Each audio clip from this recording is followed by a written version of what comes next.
சரி, இப்போது புதுசாக வந்து விஜய் அப்படின்னு ஒருத்தர் வராரு. அதோட இம்பேக்ட் வந்து சிவகாசி தொகுதியில் எவ்வளோ இருக்கும்? விஜய் வந்து இப்போ தானே அவர் அரசியலில் நுழைஞ்சிருக்காரு. இனிமேல் அவர் எலெக்ஷனில் நடந்து அவர் ஜெயிச்சு அவருக்கு நல்லபடியாக ஓட்டு விழுந்து ஜெயிச்சு வந்தால் அப்புறமேட்டு அவர்களுடைய கணிப்பு வந்து மக்களுக்கு தெரிஞ்சிடும்.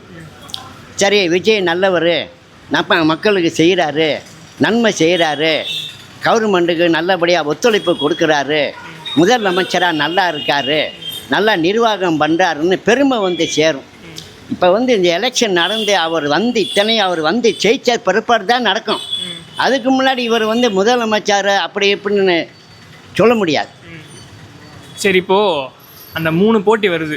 அதாவது டிஎம்கே, ஏடிஎம்கே, டிவிகேக்கு தான் போட்டி அப்படின்ற மாதிரி அவர் சொல்கிறாரு. இதை எப்படி பார்க்குறீங்க? ஏன்னா உங்களுக்கு அனுபவம் வந்து 55 வருஷத்துக்கு மேலே அனுபவம். ஆமாம். இப்போ புதுசாக வந்த உடனே நான் தான் முதல்வர் அப்படின்னு அவர் சொல்கிறாருல்ல.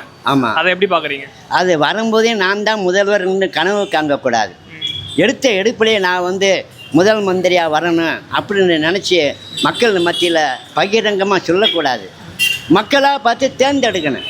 மக்களாக பார்த்து எலெக்ஷன் ஓட்டு போட்டு விஜயை தேர்ந்தெடுக்கணும். அந்த தேர்தலில் அவர் ஜெயிக்கணும்.